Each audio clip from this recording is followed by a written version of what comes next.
love this church. I think of this as my sanctuary.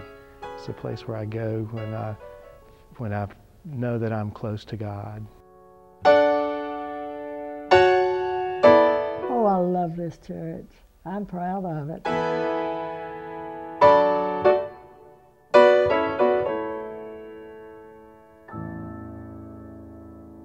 First Baptist Church of Savannah, the oldest standing house of worship in Georgia's first city.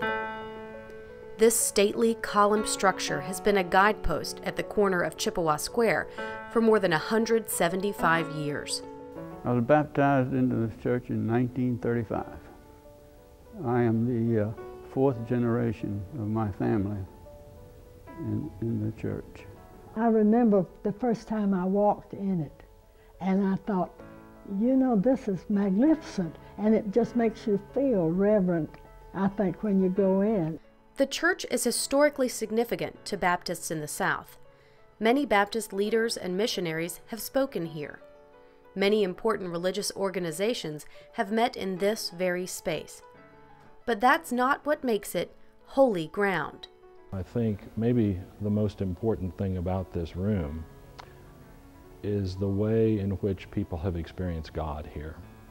Because for a lot of our members, this is the place where they first encountered God, or where they, as children, learned to sing the great hymns of the faith, where they professed their faith in Jesus Christ as Lord, where they first recited the Lord's Prayer or the Apostles' Creed, where they met their spouse for the first time and were married, or where they dedicated children and grandchildren to the Lord.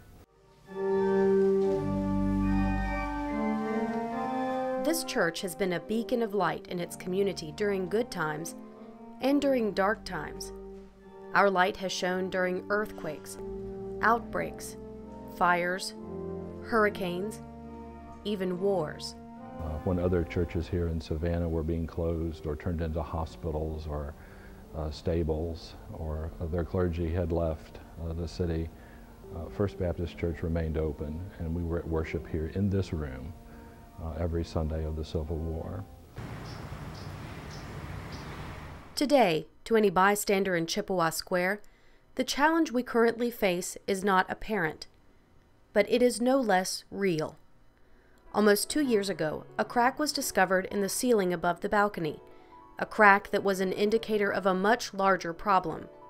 Critical trusses were sagging under the weight of the roof, a problem that could not be ignored. The repairs will be costly, the project an inconvenience. This crisis is the test of our time as modern-day stewards of this special place. And I feel very strongly that God allows us to face challenges as individuals and as groups of people, and certainly as congregations, in part because it makes us stronger. And so I viewed what was coming as a real challenge, but I also was excited about what it would mean to us and what it would do for us as God's people here.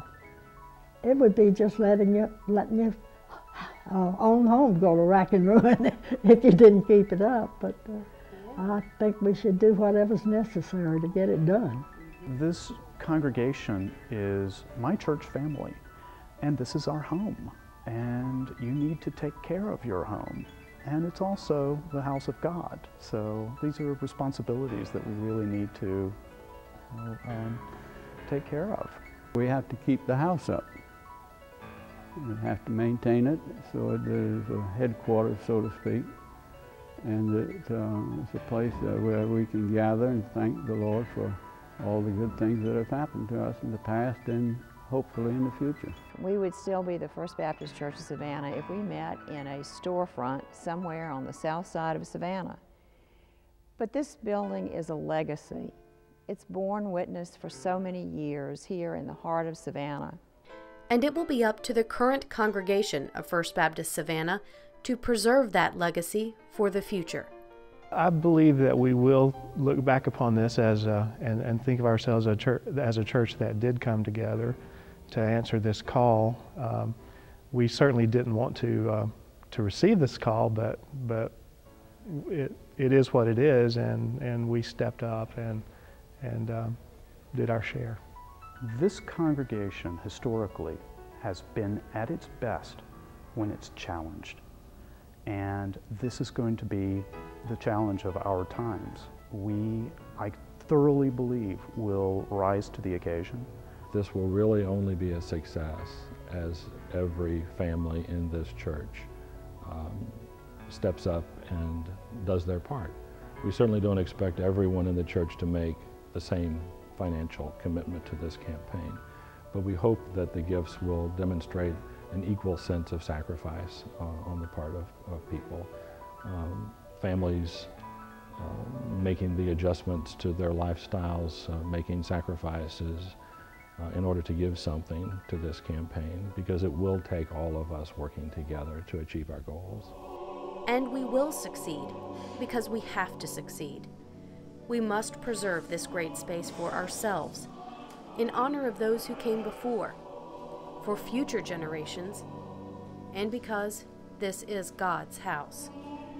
Despite all of the famous and the infamous people who may have passed through this room, I think maybe it is best known to the members of our church as being the place where they met God for a time, maybe where even heaven came down for a while and changed their lives. And that's why this building, this sanctuary, will always be a special place for us.